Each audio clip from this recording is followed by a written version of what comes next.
దారి లేదు, నీరు లేదు దానికి. చెప్పనండి, ఎక్కడుందో దారు, ఎక్కడుందో నీరు, తాగడానికి ఎక్కడుందో. త్వరలో దాని కష్టాలు తెస్తే మళ్ళీ దానికి ఏదో ఛార్జీలు. మరి ప్రభుత్వం ఏం చేస్తుంది? ఇదే సంపద సృష్టి. ఓ సామాన్యుడు వెళ్తే ఇంకో 1000 రూపాయలు అదనంగా టికెట్ కట్టుకొని వెళ్ళవలసిన పరిస్థితి. ఇది సంపద సృష్టి. ఓ పక్క శాంతి భద్రతలు లేవు,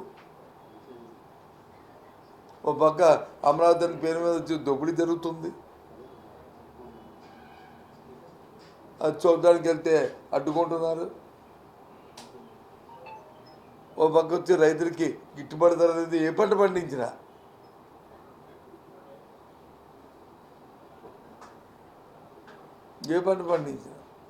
గిట్టుబాటు ధర లేదు.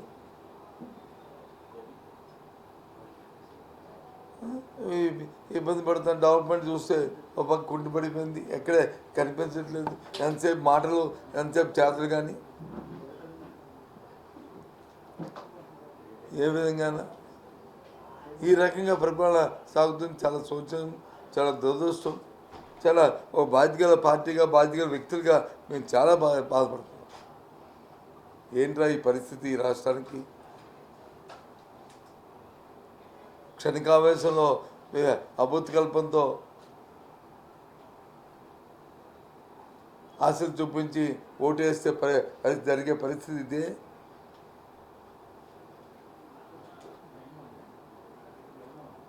ఇవాళ మొన్న ఎప్పుడు చూసాను పత్రికల్లో, విద్యుత్ మంత్రి గారు చెప్తున్నారు రేట్లంతా తగ్గించలేదంట, తగ్గాయంట 13%. చూడండి, మీ ఇంట్లో మీరందరూ కడుతున్నారు కదా బిల్లు. లాస్ట్ టైం గవర్నమెంట్ ఉన్న బిల్లుకి ఇప్పుడు కడుతున్న బిల్లుకి ఛార్జీలు తగ్గాయో లేదో మీరే చెప్పండి. తగ్గాయండి, నేను ఒప్పుకోవడం అడ్మిట్. పత్రికా సోదరులు మీరు చెప్పండి. లేదు మీ ఎండీలో వచ్చి ఆంధ్రప్రదేశ్లో మీ ఆఫీసులు ఉంటాయి కదా, మీ ఆఫీసులో అందరూ హైదరాబాద్ కాదు కదా, మీ ఆఫీసులో ఆ బిల్లు ఎంత కడతారో చూసుకోమనండి పర్ యూనిట్కి. ఏం మాట్లాడు.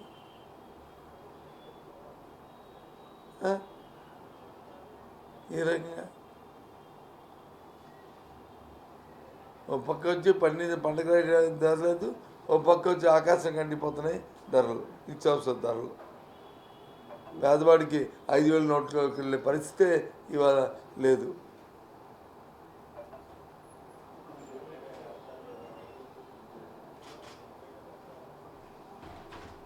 ఈ రకంగా ఈ ప్రభుత్వం అన్ని కోణాల్లో కూడా విఫలం చెందింది. వాళ్ళు ఏదో ఒక రాజకీయ పార్టీగా కాదు, వాస్తవ విషయాలు చెప్తున్నాను. కావలిస్తే మీరు సర్వే చేయండి. ప్రతి వీధిలోకి వెళ్ళి, ప్రతి గ్రామంలోకి వెళ్ళి మళ్ళీ మైక్ పెట్టి అడగండి. నిజాలు చెప్తారు వాళ్ళు. ఎంత బాధపడుతున్నారు, ఎంత ఇబ్బంది పడుతున్నారు, ఏం జరుగుతున్నాయి విషయాలన్నీ కూడా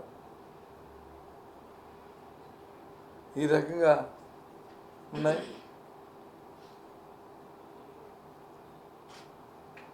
అందుకోసం మీతో పాల్పంచుకుందామని నేను జరిగిన సంఘటన పట్ల తీవ్రంగా ఖండిస్తూ పునరావృతం కాకూడదని, ఎవరైతే ఆ సంఘటనలో పాల్గొని వాళ్ళ మీద దౌర్జన్యం చేస్తారో మా ఎమ్మెల్సీల మీద, మా మంత్రుల మీద, వాళ్ళ మీద తక్షణమే చర్య తీసుకోవాలని డిమాండ్ చేస్తున్నాను. అర్థమవుద్ది సార్, ఇంగ్లీష్ మొత్తం పడితే ప్రజలకు అర్థమవుతుంది, టీవీకి అర్థం అవుతుంది చూసే వాళ్ళకి. నీతో ఉండు, ఆయన ఉండి చెప్తాను ఉండు దానికన్నా.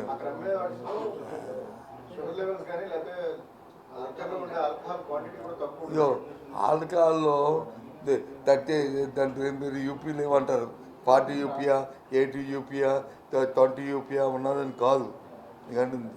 అది ఆ సంస్కృతే మంచిది కాదు, ఆ సాంప్రదాయం మంచిది కాదు. అలాగని టూరిజంకి ఎగ్నిస్ట్ కాదు, టూరిజంని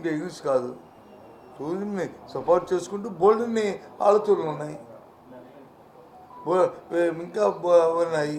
ఎక్కడైతే పిల్ల పాప అందరూ కలిసి వెళ్తుంటారో అక్కడ కొన్ని ఉన్నాయి. ఏమంటే గోవా ఎగ్జాంపుల్ గోవా సంస్కృతికి ఆంధ్ర సంస్కృతి ఒకటే అనాదిగా స్వంతంతో వచ్చిన దగ్గర నుంచి గోవాలో కల్చర్ వచ్చింది, వెస్ట్రన్ కల్చరు. గోవాలో స్వాతంత్రం వచ్చిన తర్వాత పుట్టింది ఈ కల్చర్ చెప్పండి. పోయి పుడితే ఓకే. ఊళ్ళకి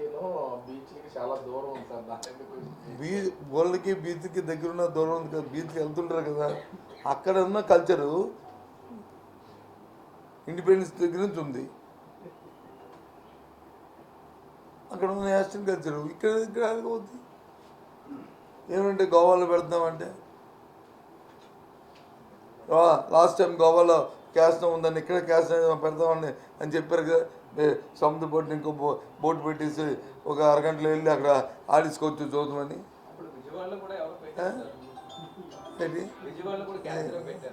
ఎవరు పెట్టే తప్పే, ఎవరు పెట్టినా తప్పే, తప్పుని సమర్థించేది లేదు, తప్పుని సమర్థించేది లేదు.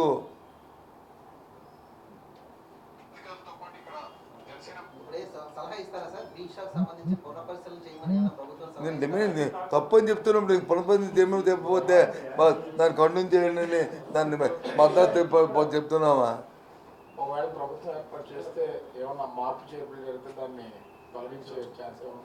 దానికి ఇప్పుడు ఇందాక చెప్పింది ఏడు చెప్పారండి.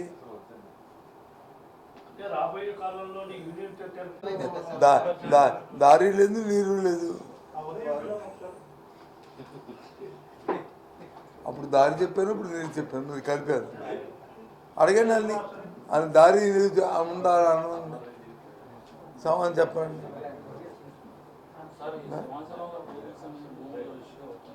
ఏంటండి ప్రపంచంలో ఎన్విరాన్మెంట్కి సంబంధించి ఎక్కడి ఏ దేశమైనా సరే మా దగ్గర వద్దు బాబా అంటే అది వచ్చి వైజాగ్ వస్తుంది.